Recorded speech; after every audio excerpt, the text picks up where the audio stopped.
Oke, baik adik-adik, kita mulai lagi ya. Kita lanjut lagi.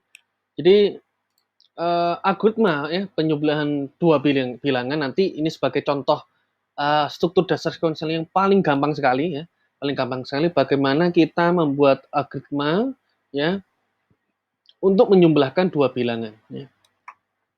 Nah, ini bahasa naturalnya ya, bagaimana seorang manusia itu bisa menceritakan, bagaimana sih proses, penjumlahan dua bilangan itu.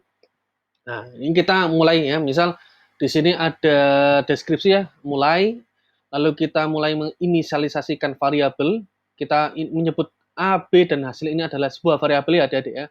Jadi variabel ini adalah simbol-simbol yang kaitannya adalah dengan nilai input kita dan juga nilai sebuah tampungan dari nanti kita menjumlahkan variabel A dan B. Nah, ini misal kita di sini memasukkan sebuah nilai A dan B ya. Gitu. Kita masukkan nilai A dan B, lalu kita menghitung ya hasil dari penjumlahan A dan plus B di sini. A plus B. Nah, nanti dari hitung kita punya variabel hasil di sini ya, hitung hasil. Nah, di sini akan lanjut lagi. Kita akan tampilkan ya, nilai dari hasil. Dan proses akan selesai. Nah, ini contoh singkat ya, contoh singkat bagaimana kita membuat sebuah algoritma ya, prosedur ya, atau step by step ya, atau langkah per langkah untuk melakukan penjumlahan dua bilangan dengan bahasa yang natural sekali ya, manusiawi sekali ya gitu ya. Nah, cuman ini untuk mendeskripsikan bahwa ini loh instruksinya gitu ya. Jadi kita harus membuat seperti ini dulu. Nanti kalau perkalian ya sama ya. Jadi kalau hitung hasil perkalian ini sama sama sama. Tapi di sini prosesnya beda. Nanti di sini adalah perkalian A kali B. Nah, maka nanti tampilkan hasil nilai hasil nanti akan beda juga hasilnya dibandingkan dengan penjumlahan. Kalau dibagi ya sama. Nanti beda lagi di sini. Notasinya dibagi. Dikurangi juga sama ya. Nanti dikurangi di sini. Gitu ya. Jadi ini secara bahasa naturalnya. Nah, bagaimana Pak cara membuat flowchart-nya? Nah, sesuai dengan notasi-notasi yang tadi sudah kita bahas ya, di sini nanti ada bisa baca kembali ya. Untuk membuat flowchart ya kita harus tahu fungsi-fungsi dari flowchart tadi. Secara sederhana kalau apa namanya kasusnya adalah dasar-dasar sekuensial, maka kita membuat notasi dulu ya, yang dimana bisa dimulai dengan sebuah terminator ya, sebuah terminator ya, apa namanya yang kita tulis di sini mulai dan selesai ya, mulai dan selesai. Nah, di sini ada juga dua di sini ya, yang namanya kita sebut proses ya, yang isinya adalah sebuah input ya, yang nilainya adalah variabel A, B, dan hasil untuk yang awal di sini. Nanti yang ada di sini beda lagi ya, adalah nilai tampungan ya dari penjumlahan variabel A dan B. Nah, sedangkan yang model jajar genjang seperti ini ya, itu kita sebut sebagai input data. Ya, kalau tadi proses ini input output data, gitu ya. Input output data yang biasanya itu representasinya adalah sebuah masukan, ya, adalah sebuah masukan. Masukan dari nilai A dan B. Kalau di sini adalah hanya menginisialisasikan, ya, mendeklarasikan. Kalau di sini sudah mulai memasukkan, ya, memasukkan nilai A dan B. Beda ya. Jadi beda beda maksud. Kalau di sini membuat ya, membuat sebuah variabel, kita membuat variabel A dan B. Kalau di sini adalah memasukkan sebuah nilai ke dalam variabel A dan B. Beda proses. Lalu di sini lanjutkan ya, kita menggunakan variabel hasil di sini sama dengan A plus B.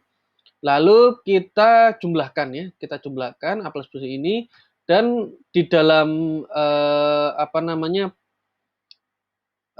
input atau proses di sini ya, proses input output di sini kita akan tampilkan hasilnya. Ya, kita akan tampilkan hasilnya, lalu proses akan selesai. Gitu ya. Jadi di dalam yang kita gunakan ini hati-hati yang untuk membedakan antara proses dengan input atau output data ya. Jadi sekali lagi kalau proses di sini adalah sebuah perhitungan, sedangkan input atau output data adalah sebuah cara untuk menginputkan suatu nilai dan mencetak suatu nilai, gitu ya. Makanya di sini I/O, istilahnya I/O data. Kalau di sini adalah proses data, kalau di sini I/O data. Jika proses selesai, ya, maka kita akan buat ya terminator selesai. Jadi proses proses berakhir ya, proses berakhir. Ini berupa flowchart-nya. Bagaimana Pak berikutnya untuk penjumlahan dua bilangan? Nah, ini cukup mudah sekali ya. Jadi di sini ada nama, ingat ada deh ya, strukturnya ada di sini ya. Berikan judul dulu, deskripsi, lalu implementasinya. Yang dimana implementasi ini isinya adalah berupa isi inti algoritma. Maka untuk awal dulu kita buat judulnya. Judulnya skripnya apa? Oh, algoritma penjumlahan dua bilangan misal. Deklarasinya kita buat variabel di sini ya.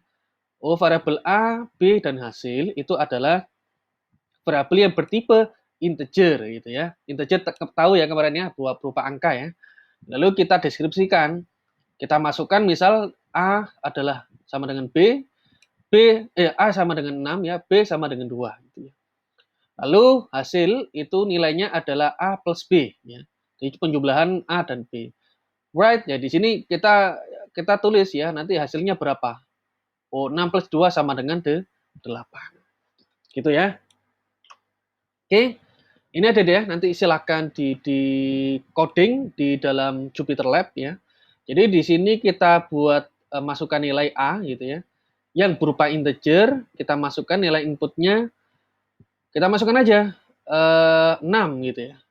Jadi nanti saya demokan nanti ada deh 6, kita masukkan nilai B gitu ya.